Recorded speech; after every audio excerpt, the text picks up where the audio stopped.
Hare Krishna, Krishna Krishna, Hare Hare, Hare Rama, Rama Rama, Hare Hare.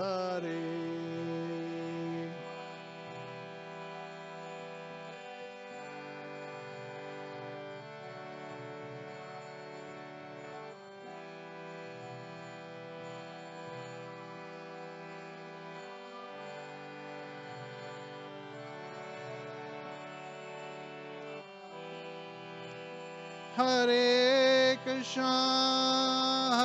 Krishna, Krishna Krishna, Hare Hare, Hare Rama,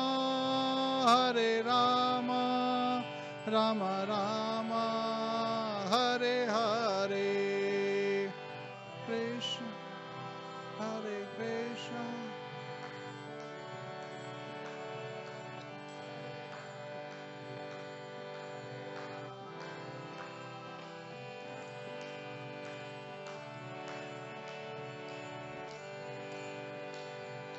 Hare Krishna, Krishna Krishna, Hare Hare, Hare Rama, Rama Rama, Hare Hare.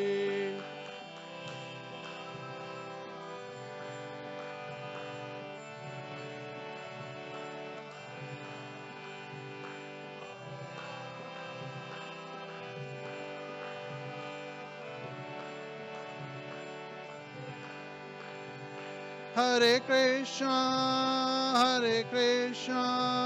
Krishna Krishna, Hare Hare, Hare Rama, Rama Rama, Hare Hare.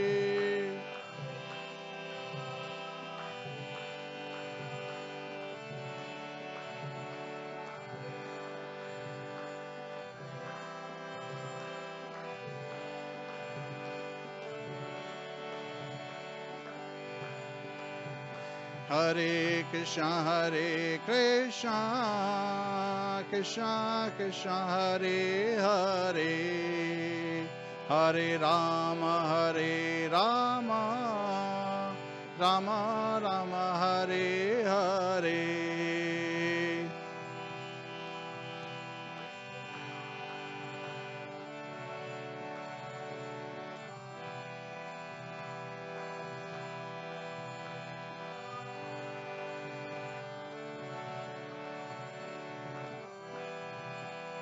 Hare Krishna,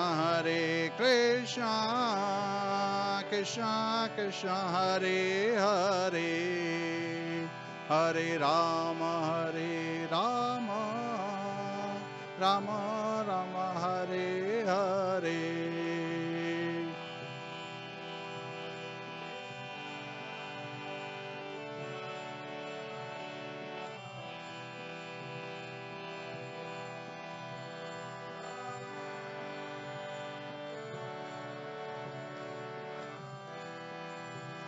Hare Krishna, Krishna Krishna, Hare Hare, Hare Rama, Rama Rama, Hare Hare.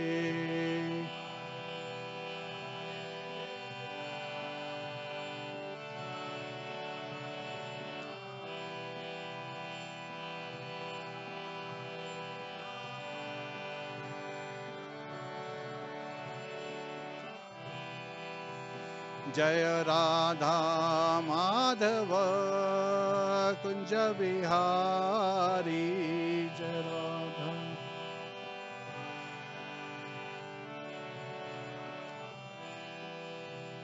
Nitai Go Premanande, Hari Hari Bol.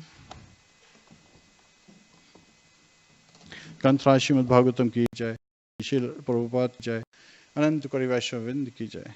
All glories to Sambal devotees, all glories to Sambal devotees, all glories to Sambal devotees, all glories to Shishi Guru and Gauranga, all glories to Srila Prabhupada. Hare Krishna.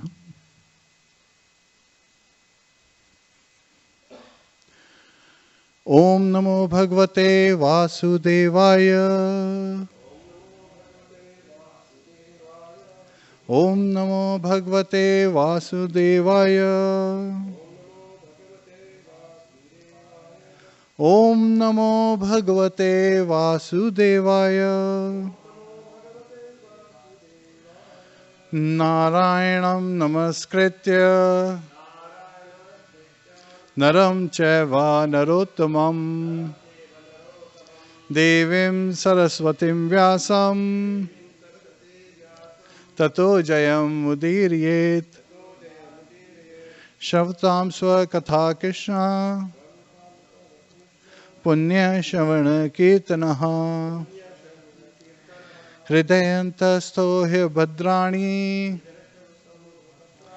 Vidunoti Suhasatam Nashtaprayasha Bhadreshu Nityam Bhagavate Sevaya Bhagavate Uttam Shloke Bhaktir Bhavati Nashtiki. Hare Krishna. So today we will be covering Śrīmad-Bhāgavatam, 9th canto, chapter 3. The marriage of Sukanyā and Cyavana Muni. And when I read this chapter and started researching on this, it's just amazing. This is like every next chapter that we study in Śrīmad-Bhāgavatam seems to excel the previous chapter by many folds.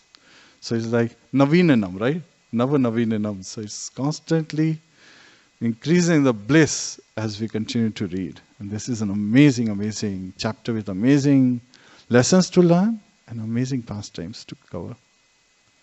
Śrīmad-Bhāgavatam, 9th canto, chapter 3, verse 1.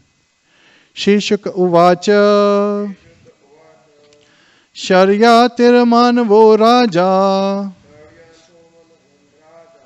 Brahmishta Sambhabhuvaha Yovangri Sam Satre Dvitiyam Maharuchivan. Shri Shuka Uvacha.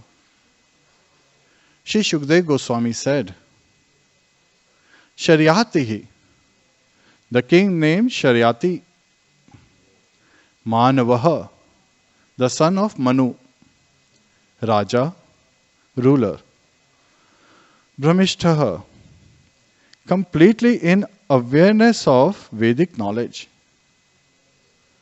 Sambhabhuvaha, so he became, Yaha, one who, Va, either, Angirasam, of the descendants of Angira, Satre, in the arena of sacrifice, Dvitiyam Aha, the functions to be performed on the second day, Uchivan, narrated. Translation by His Divine Grace A.C. Bhaktivedanta Swami Srila Prabhupada.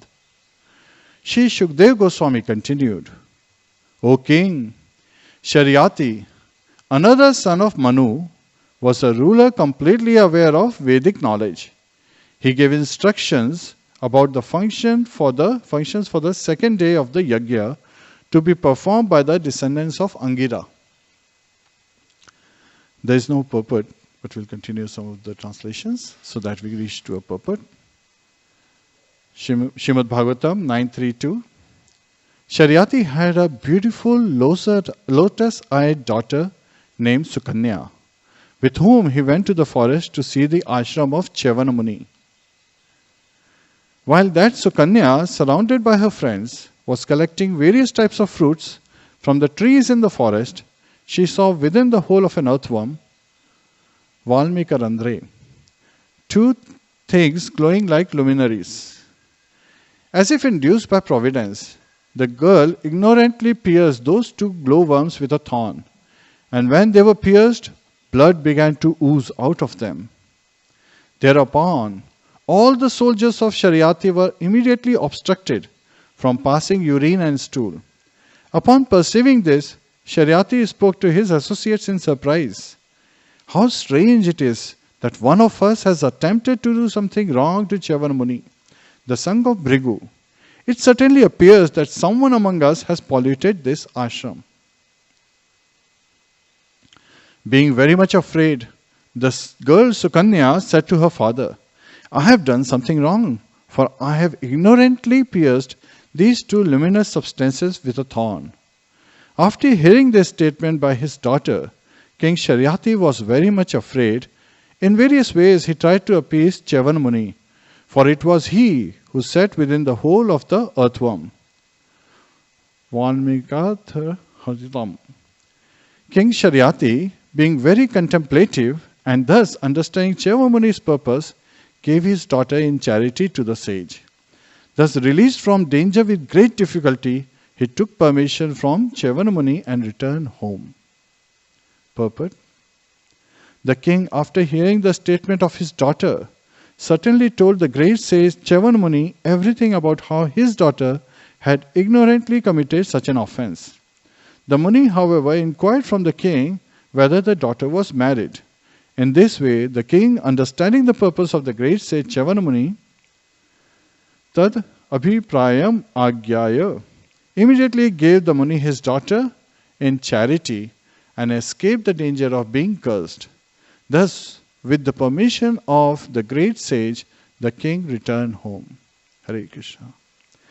Om Ajnana Timrandasya Jnananjana Shalakaya Chakshurunmilitam Yena Tasmai Shri Guruve Namaha.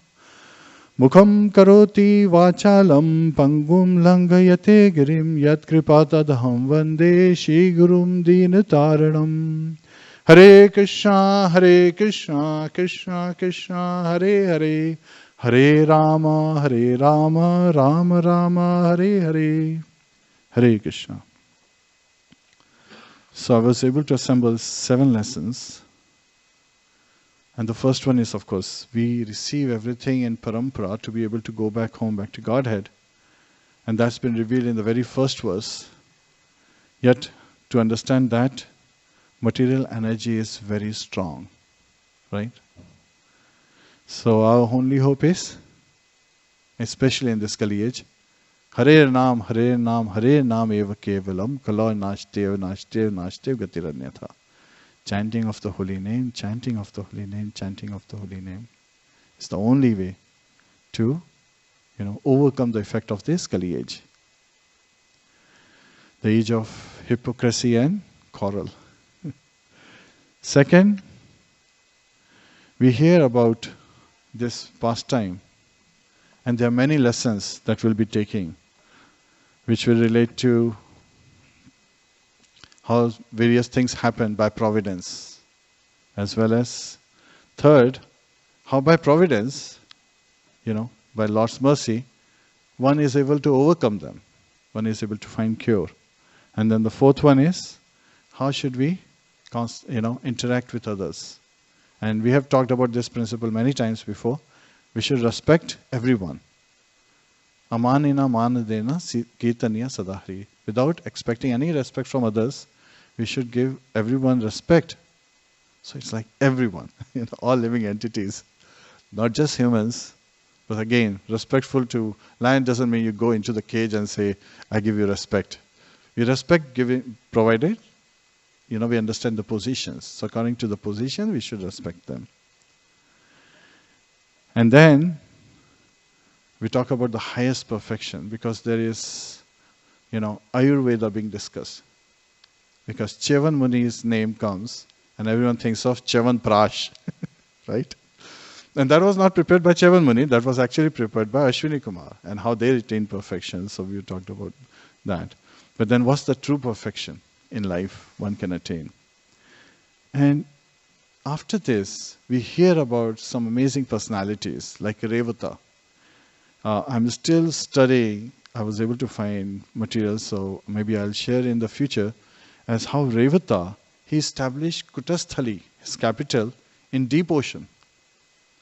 And he was ruling land while he was residing in deep ocean. from his kingdom Kutasthali. And how he ruled different lands like Anartha and others.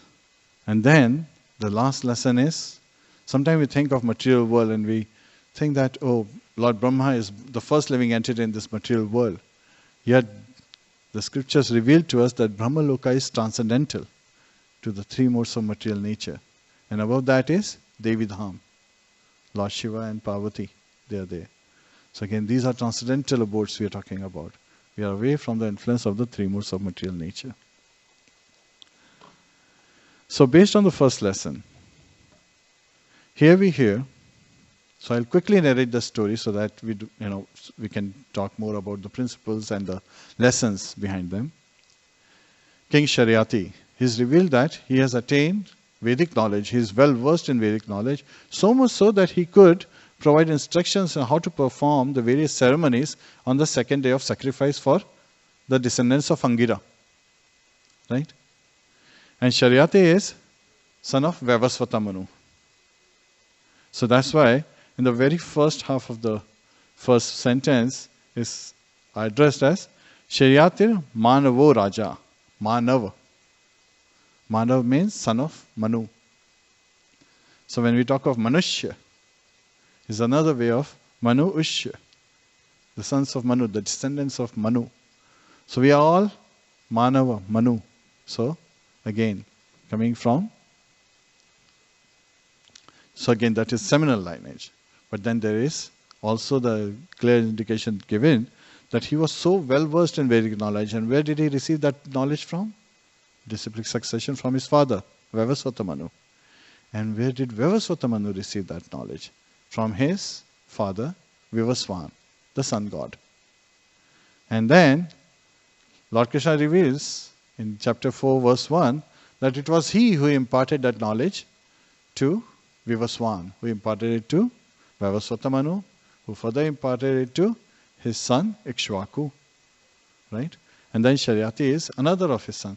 So it's not that a father would just pass it to his one son and say, okay, I'm done. The constant, to make sure every son gets the opportunity. Right? And this is also, I'm reminded of a similar incident where an Indian gentleman, when Srila Prabhupada was preaching in India, in Vrindavan, he approached Srila Prabhupada. He said, you should not be so critical of other, personalities, other sages who are trying to preach. You criticize them. So Mayavadis he was referring to, right? That you criticize them so strongly. And Srila Prabhupada said, well, I am not Uttama, I am Madhyama, I make distinction. So I'm paraphrasing some of them. So he's referring to them, right, like that.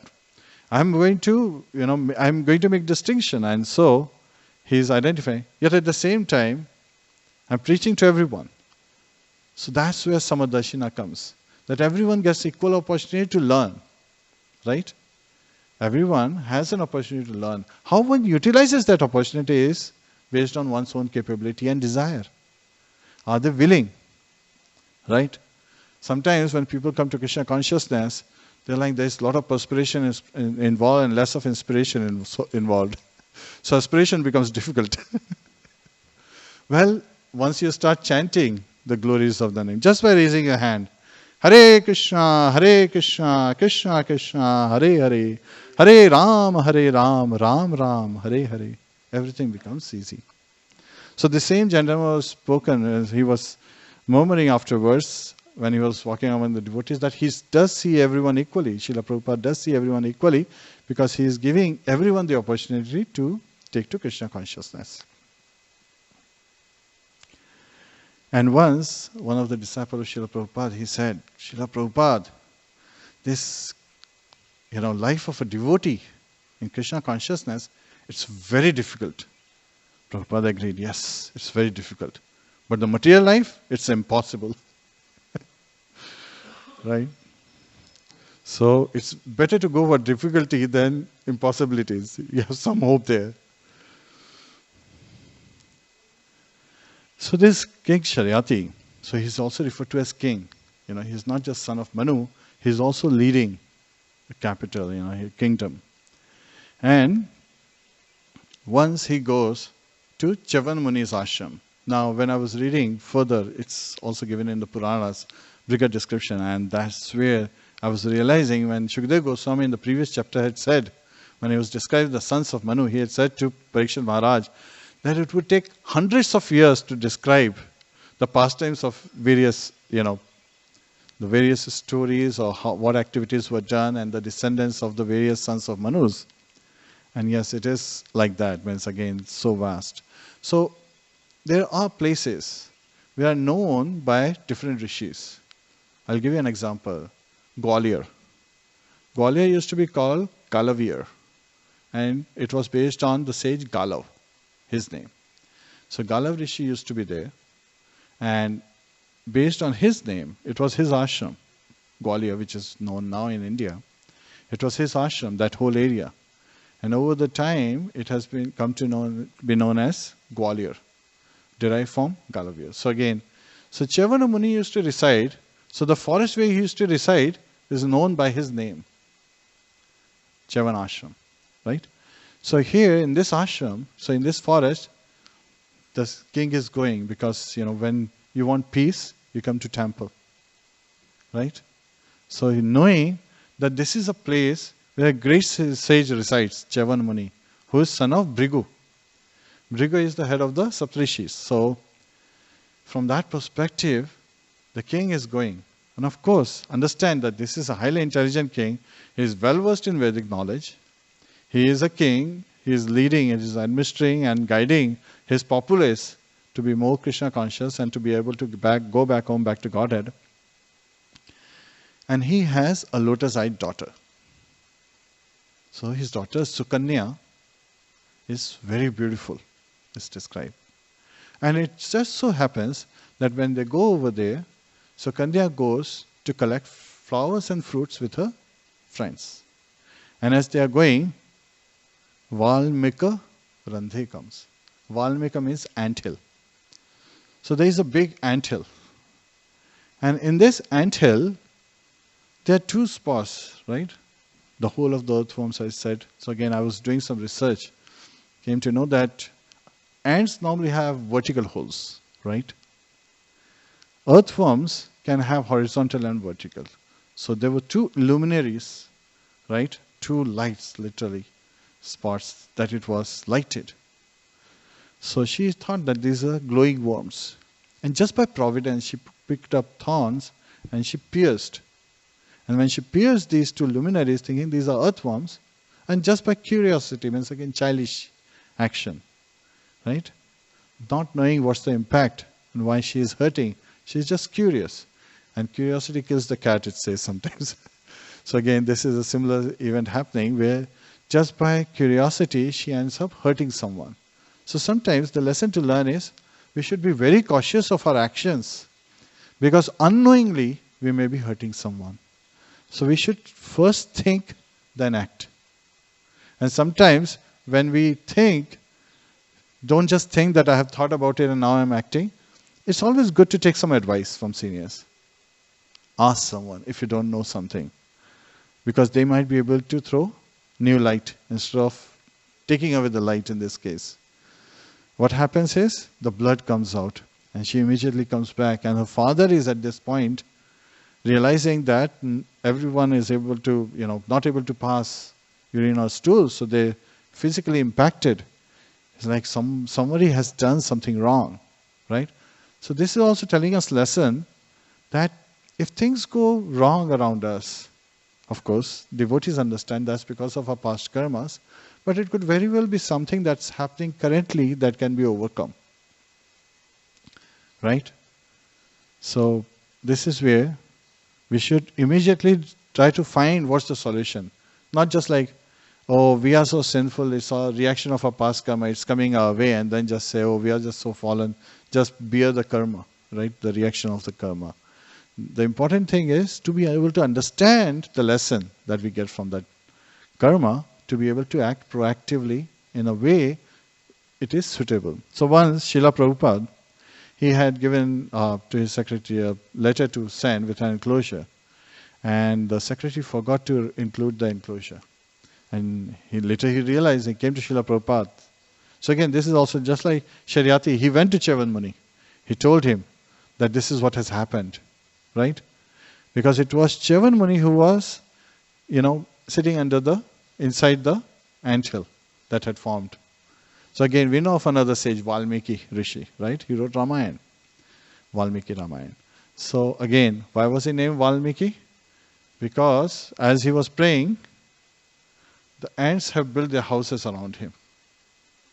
So it took Narad Muni some time, and then when he saw that ants have built all these anthills around him, so that's why he named him Valmiki. Valmiki means anthill.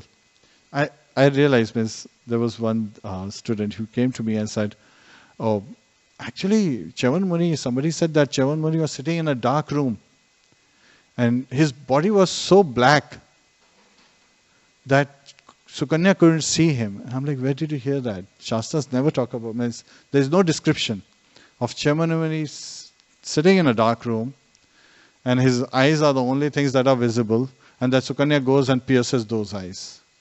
It's very clearly given. Valmika Randhri. He was sitting in an anthill. The anthills were on top of him. They have built house all around him. So the anthill was where, within that he was situated. And his eyes were luminaries. So that's how they appeared like glowworms. And Sukanyā pierces those eyes. She didn't know that there is anyone sitting. And he's sitting in the open, not in a room. He's sitting in the open where she is collecting flowers and fruits. And suddenly she sees in that open ground an anthill.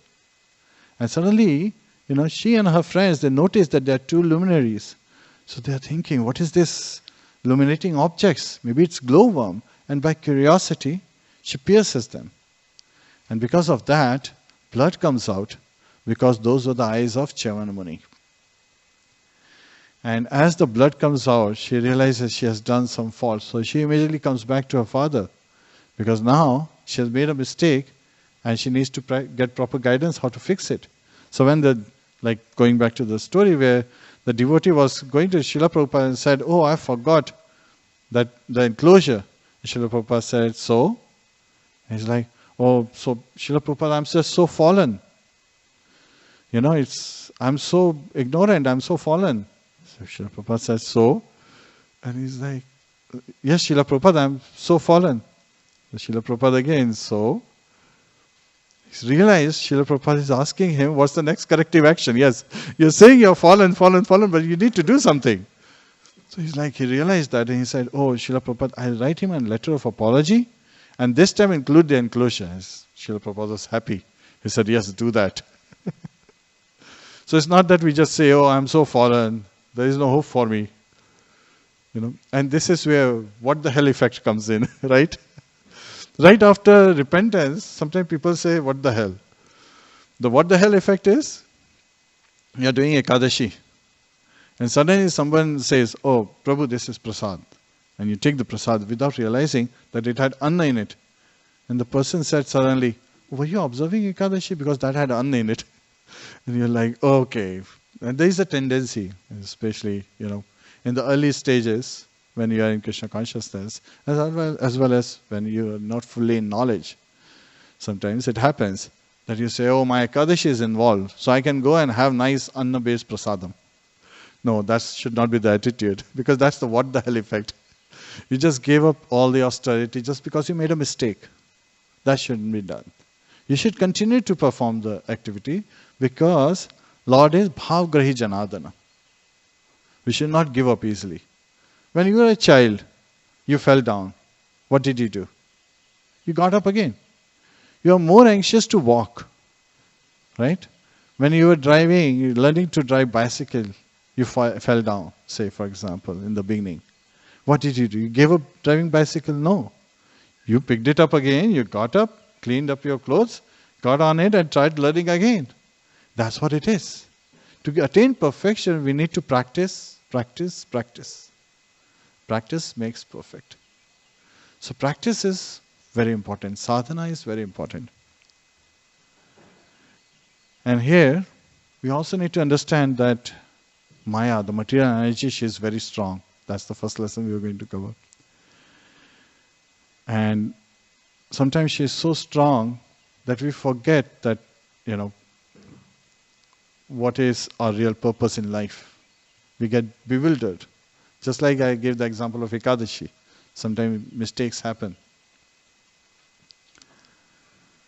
So one should continue to practice. Now there is another story I would like to share, just as an analogy.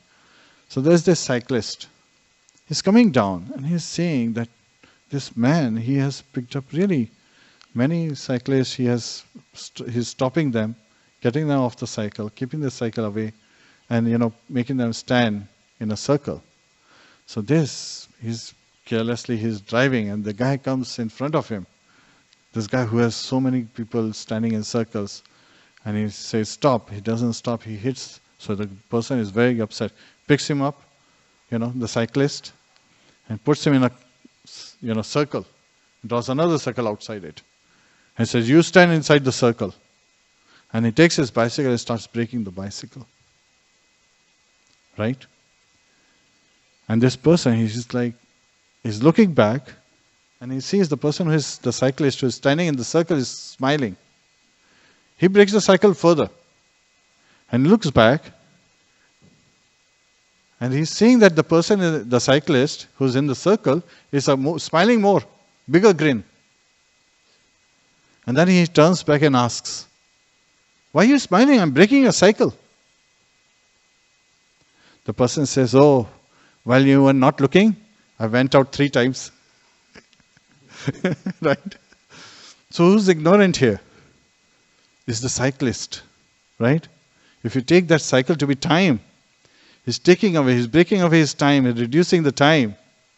And to be able to make that journey possible for us, while we are engaged in the material energy, thinking of doing this activity and that activity, all the other kind of activities. Shishi Radha Madan Mohan ki jai.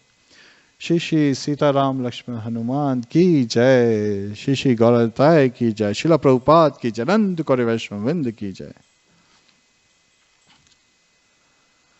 So we should not act like that cyclist, and be engaged in all kind of frivolous activities just for the fun of it.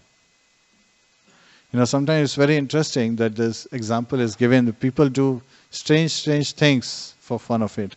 There was one yogi, after doing his yoga practice, he goes to his village and he says, "I have attained perfection." They say, "Okay, tell us."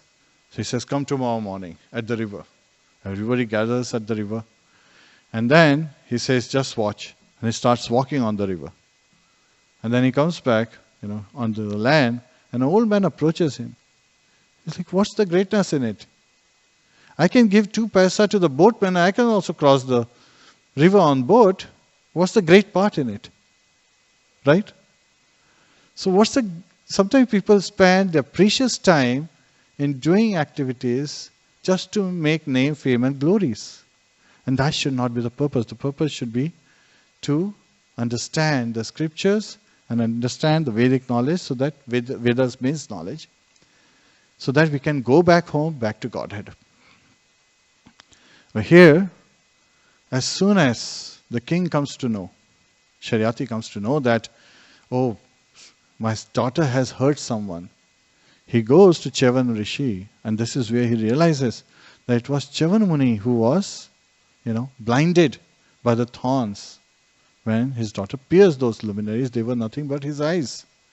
And Cyavana Rishi, yes, he has very old body, and he has a lot of white hair. So another thing I told the student, even if whoever is saying that he was sitting in a room, his body had a lot of white hair. He was almost at the age of being grandfather to Sukanyā. So she could have still seen him, but he was not in a room. He was hidden by the anthill, built all around him.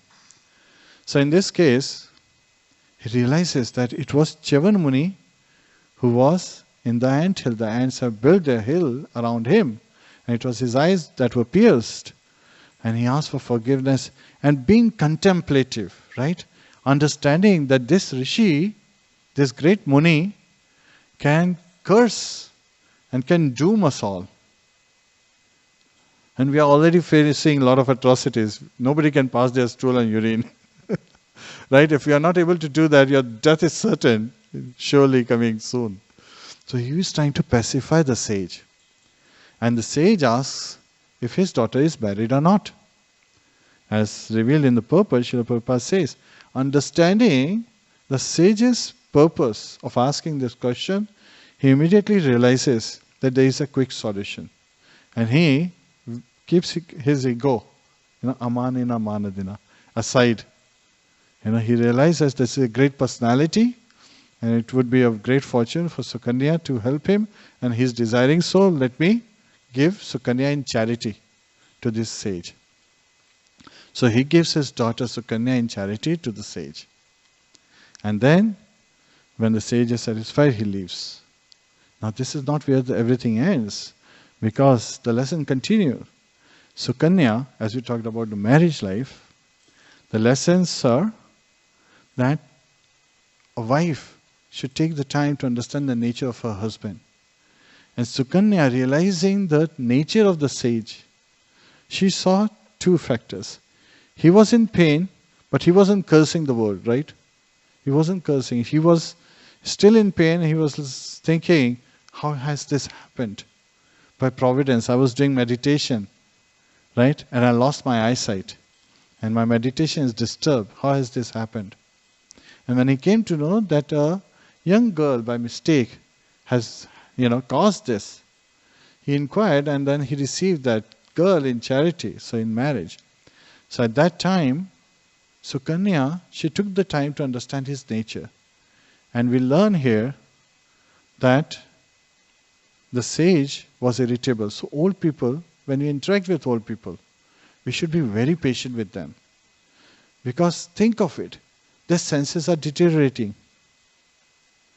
And they are finding it very difficult to see, to be able to hear, to be able to talk. And sometimes people become irritated. Because sometimes it's not because of them, their senses, because of our not being able to understand them. Right? When they are saying something, they hope that we are understanding everything. Because when they were young, we understood everything that they were saying. Right? When the parents become old, they're saying something and we are saying, what are you saying? I don't understand you. Well, when you're a kid, you could understand them. Just be patient and ask again. Try to understand. Because their senses are deteriorating. They were very patient when we were kids. So here, right? They were very patient. We would make all kind of sounds which didn't even have any meaning.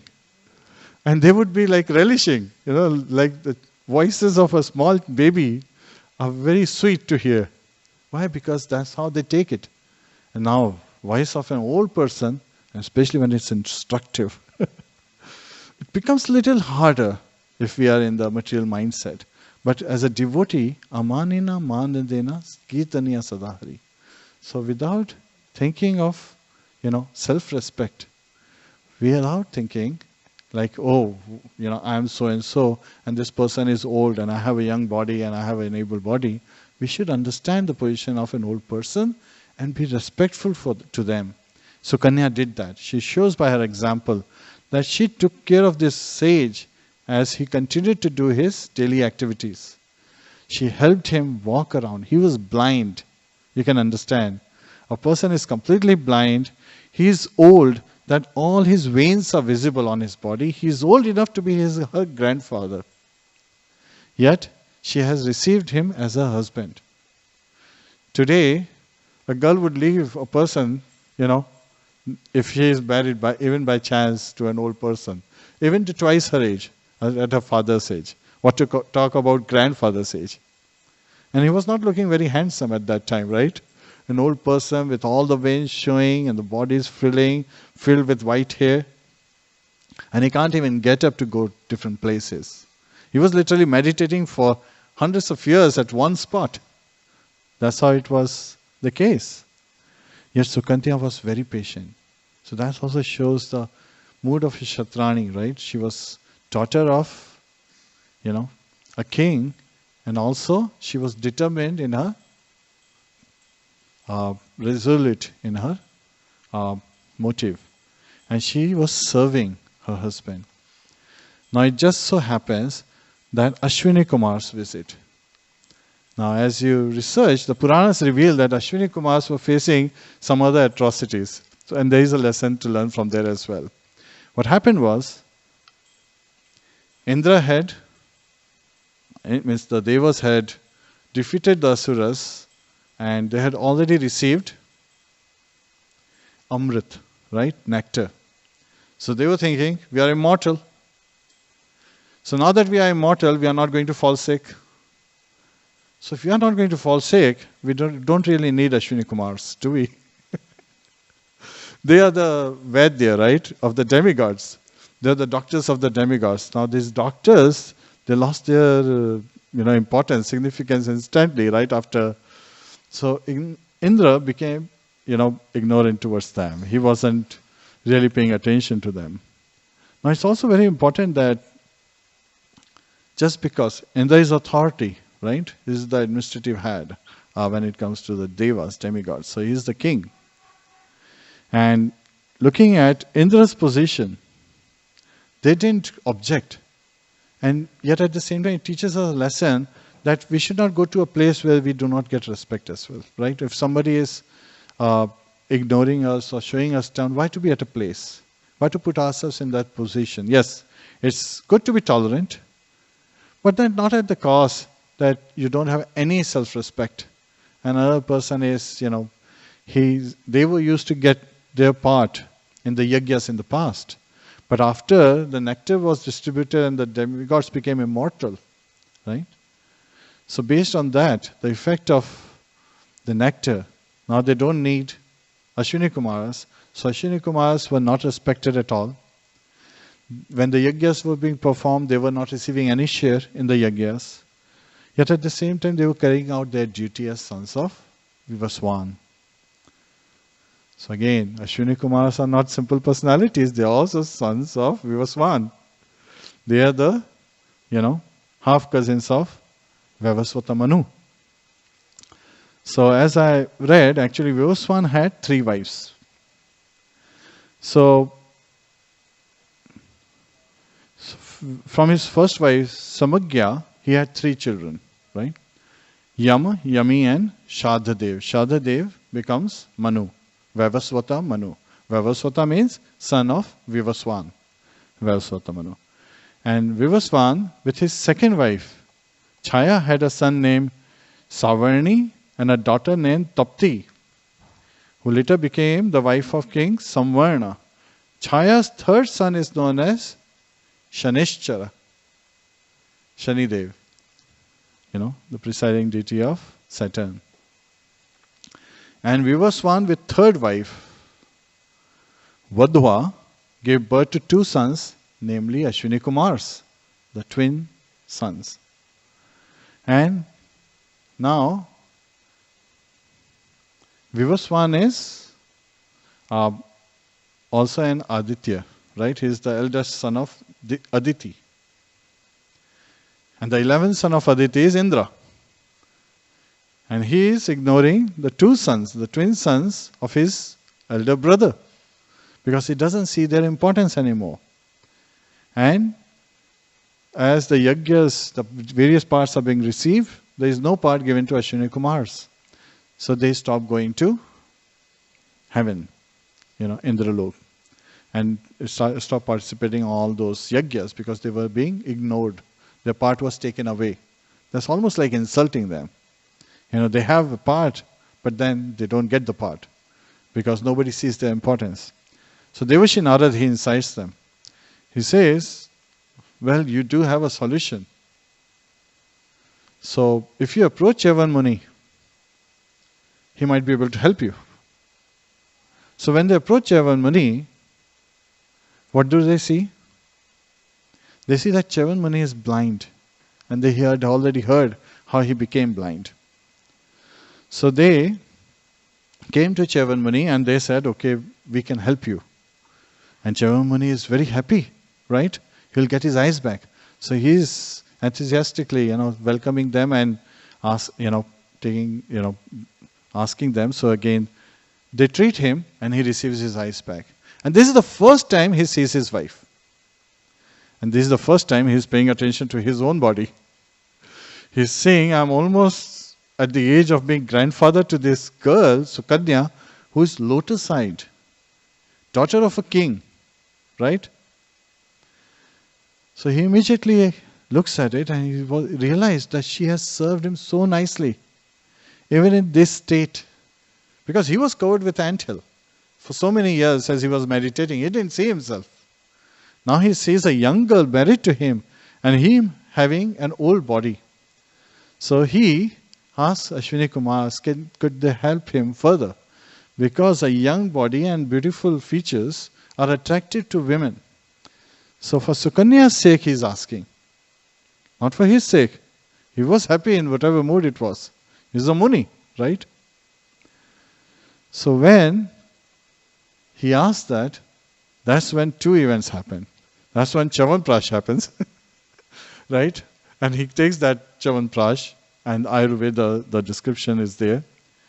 But also, Srila Prabhupada talks about in the purport, with respect to Chavan, means again, that these Ashwini Kumars, they were so perfect in Ayurvedic knowledge. But the topmost perfection is to become a devotee of the Lord. To engage in devotional service, that's the topmost perfection one should seek for. And one should learn to do the devotional service enthusiastically and always trying to improve it. And it simply starts with chanting of the holy name. Hare Krishna, Krishna Krishna, Hare Hare, Hare Ram, Ram Ram, Hare Hare.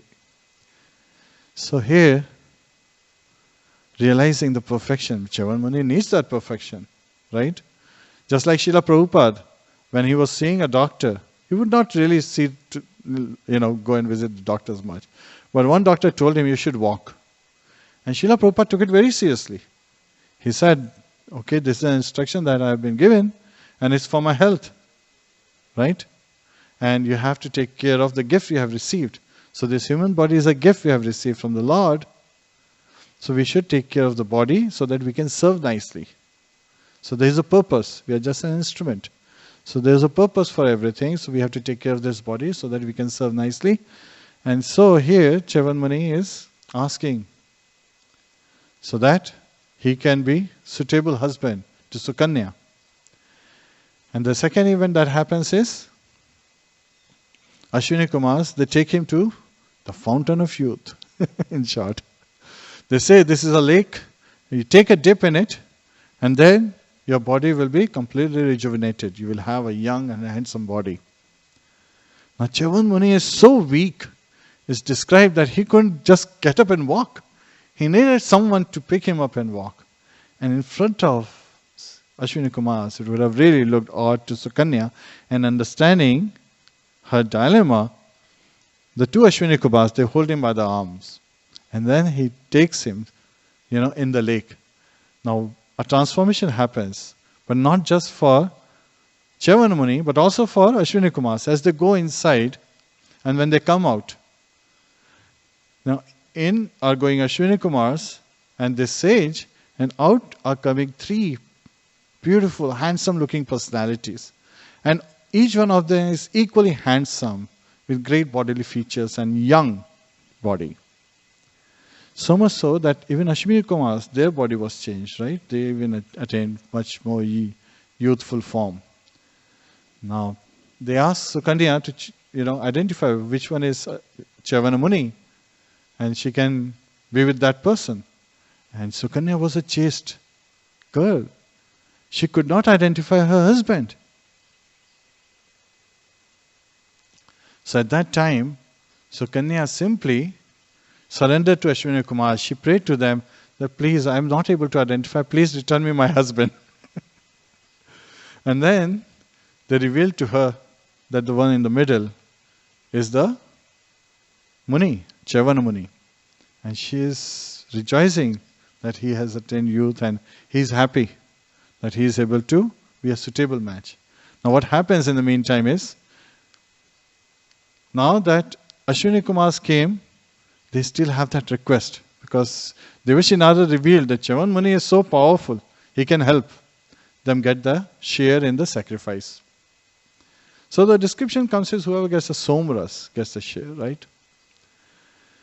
So at this particular time, they do not say, now that we have done this, you should do that. No. They place an appeal. They say, we have an appeal for you. And they make a request that Chavan Muni, ever since the Devtas, the demigods, received this nectar, since then we have not been able to get our share in the sacrifices because they have ignored us. And so could you help? And he says, yes, I'll get you somaras. So here, Cyavana Muni has taken this and he says, Yatha Shakti, right? As within my power. Sometimes people make these promises without really knowing their capabilities. So it is very important for us to understand that when we make a promise, we should make a promise based on our capabilities. We may be shooting for stars, but we should understand that Yatha Shakti, like Saint Augustine, he says, pray like everything depends on God, but work like everything depends on you. Because all this power, Paurusham Nishu, it comes from God. Right? From Krishna, we get everything. So he says that I am the ability in man. So we should pray to get that ability, because that everything comes from God. Yet at the same time, we get the ability and we should be able to use it in the right purpose. Cyavana Muni is very grateful. Right? His gratitude is paramount at this time. And so now what happens is Sharyati, the king Sharyati comes to see his daughter. So it just so happens father, daughters are very close to father's heart. So here, King Sharyati comes, and he comes to the ashram. This time, there's a hut with some stable and other things, Sukanyā is maintaining them. And what does he see? He sees his daughter sitting with a young man. And immediately when, Sukanyā comes and gives respect to her father, he is not happy. He calls her asati, unchaste girl. What have you done? Cyavana Muni is such a, just because he was old, you gave him up, and you have a paramour, a second husband. So here in the purport, Srila Prabhupada reveals that as per Vedic system, the concept of divorce is not there. It's just created by humans, right? Trying to, again, there is always a challenging attitude. Humans say, oh, we are the ones who are maintaining. And sometimes they become like, we are the administrative and guiding people for this human society. People looking for name, fame, and glories. They do that sometimes. So here, as he calls his daughter Asati, Sukanyā, she's still smiling. She understands the dilemma her father is facing. And then she says, actually, the young man you see is none other than your son-in-law, Cyavana Muni. And she narrates the whole incident. And hearing the incident, King Sharyati is surprised. Now King Sharyati is surprised, but it's not him. He's saying, oh, show me that fountain of youth. I want to take a dip as well. No. He's happy that, Cyavana Muni, he was so considerate. He forgave, his daughter, as well as became a suitable husband, with suitable body. And so here, the king, he is interacting, and at that time, Cyavana Muni, he reveals that he has promised to Ashwini Kumars that he will give them somaras, right? So that they can have the share in the sacrifices performed and, the various offerings received by the demigods. So he engages in this Soma Yajna, the king. And Cyavana Muni is the main priest who is executing this yajna. And Indra comes to know. Now one of the lessons is, sometimes people in power, they become upset without really referring to the true facts. Indra could have very well understood that this somarasa is being performed because Ashwini Kumars approached Cyavana Muni. Ashwini Kumars never approached me, maybe that was his reason, right? And the pride caused him to feel like that and become upset. And anger is in the mode of ignorance, especially in this case. They are overruling my authority. Yet at the same time, we should understand that person in authority should be dealt with very carefully. So we should not try to oppose authorities, just like Ashwini Kumars. They never opposed him. They just expressed and placed their appeal in front of Cyavana Muni as a request, because that's what they deserved. So here, Cyavana Muni performs the Somyagya sacrifice, and Indra comes and he says, "Oh, you are trying to overrule my authority." Cyavana Muni, they deserve it. And so he's identifying to Indra, giving him a chance to correct. But Indra doesn't want to correct. He takes up his Vajra. So you also understand this is after Vritasura has been killed, because Vajra is there. And he attacks Cyavana Muni and the king, Sharyati. Yet at the same time, because of the effect, the power by providence, of course, ultimately by Krishna, the arm which he was attacking gets paralyzed. And at that time, Indra understands that there is higher power involved. And at that time, the Ashwini Kumars, they receive the Somarasa and also continue to receive again their part in the sacrifice. So as different offerings have been distributed to the demigods, Ashwini Kumars, now they start receiving their part in the sacrifice. And this is where the chapter ends. Now again, Revata, again one of the descendants, he constructed a kingdom known as Kutasthali in the ocean. And further, Kakudmi, he went with his daughter Revati to Lord Brahma to invite Lord Brahma in his daughter's marriage. Now Lord Brahma was seeing a performance by the Gandharvas and Apsaras. So Kakudmi with his daughter, he waited there. And then when the performance was over and Lord Brahma was able to meet these two, the king and the daughter, Revati, he said that, "I would like to invite you in my daughter's marriage." And Lord Brahma starts laughing. He's like, "King, while you were waiting for me, 21 yugas have passed." 27 actually. 27 Chatur yugas have passed. And so in this particular case, the groom and your relatives, they have all gone, they have passed. But you should be able to, you can approach Lord Balram, who is one of the Vishnu Tattva, and give your daughter in charity to him. So he comes back to earth and he realizes that because of the higher living entities, yakshas, because of the fear of that, all his relatives are scattered, everything is gone. He offers his daughter Revati to Lord Balram and then goes to the forest of Badrika Ashram. And that's where this chapter ends. So many wonderful lessons here are given. And again, we should take to these lessons and understand the goal of life is to engage in devotional service, because that's where we'll get true happiness. And it starts with simply chanting of the holy name. Hare Krishna, Krishna Krishna, Hare Hare, Hare Ram, Ram Ram, Hare Hare, Hare Krishna. Any questions or comments? Gantra Śrīmad-Bhāgavatam ki jai, Śrīla Prabhupada ki jai, Ananta Kori Vaishnava ki jai, Nitai Go Premanande, Hari Hari Bol. All glories to assembled devotees, all glories to assembled devotees, all glories to assembled devotees, all glories to Shri Guru and Gauranga, all glories to Śrīla Prabhupada. Hare Krishna.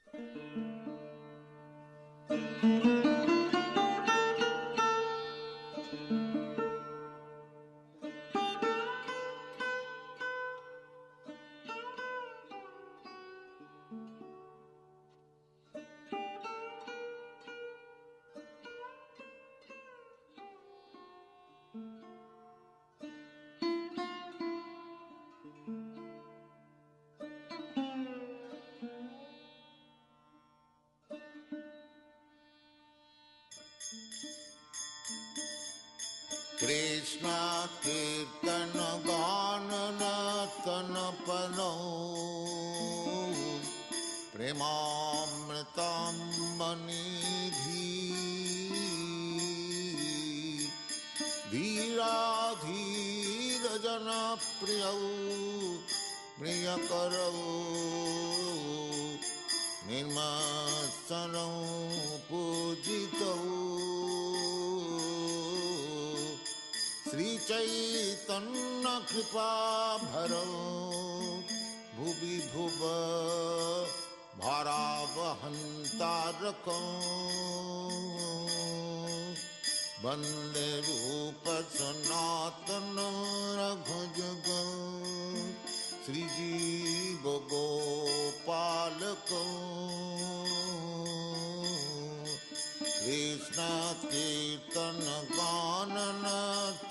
परो